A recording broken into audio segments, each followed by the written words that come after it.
Welcome to episode 2।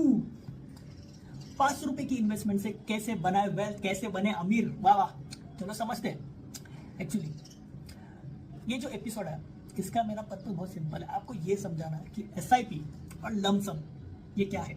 These are type of investment mode जिसके क्या बोलते हैं, जिस तरीके से मतलब जिसके साथ आप म्यूचुअल फंड में इन्वेस्ट कर सकते हो। ठीक है, तो एसआईपी मतलब क्या होता है, सिस्टमैटिक इन्वेस्टमेंट प्लान। ठीक है, थोड़ा थोड़ा पैसा हर महीना किसी फंड में, किसी स्कीम में इन्वेस्ट किया जाता है, उसे बोला जाता है एसआईपी। आप एक म्यूचुअल फंड स्कीम आपके रिस्क के हिसाब से डिसाइड करोगे, उसमें एक ऑप्शन रहता है एसआईपी एंड लमसम। आपको अगर हर महीना थोड़ा थोड़ा इन्वेस्ट करना है तो आप एसआईपी सेलेक्ट करोगे।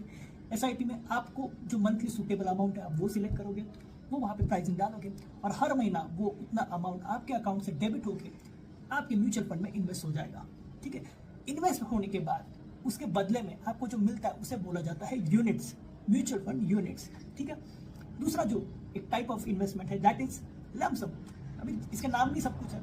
लमसम मतलब एक बड़ा अमाउंट डंप किया जाता है म्यूचुअल फंड के स्कीम में, उसे बोला जाता है लमसम इन्वेस्टमेंट। उसके बदले में भी आपको म्यूचुअल फंड यूनिट्स मिलते हैं।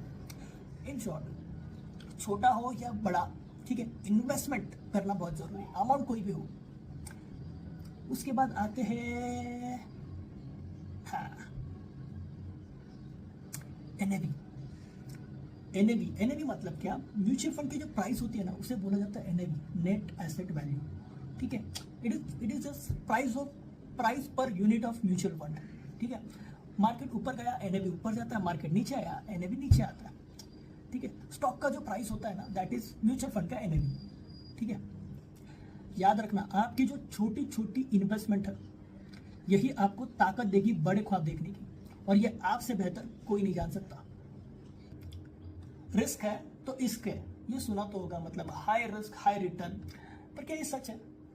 इक्विटी फंड ज्यादा रिस्क किया, लॉन्ग टर्म में ज्यादा रिटर्न देते हैं, ये एक सबका माइंडसेट है।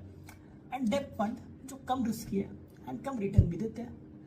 बट मुझे एक बात बताओ कि डेब्ट फंड सच में सेफ है? डेब्ट फंड काम कैसे करता है? डेब्ट फंड इन्वेस्ट करते हैं गवर्नमेंट सिक्योरिटीज में एंड गवर्नमेंट बॉन्ड्स में। ठीक है, तो वहां पे रिस्क तो कम होता है बट जीरो नहीं। ये याद रखना, रिस्क जीरो नहीं होता।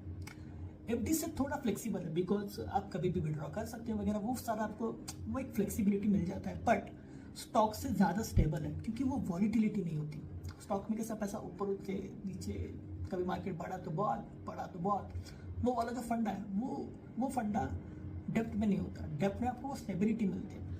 मतलब जैसे कि हम लोगों ने डिस्कस किया था कि लाइक डेप्थ में आपको एक फिक्स रिटर्न, एक लम सम, एक एवरेज रिटर्न मिल जाता है। इसके लिए ये सेफेस्ट इन्वेस्टमेंट मानी जाती है।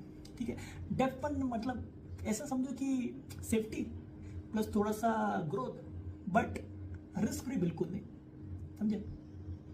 इसके बाद आपने ये कभी सुना है क्या कि हमारे बड़े बुजुर्ग ना हमेशा हमें बोलते थे कि लाइक पैसा कभी एक जगह पे मत रखना, अलग अलग जगह पे इन्वेस्ट करके रखना।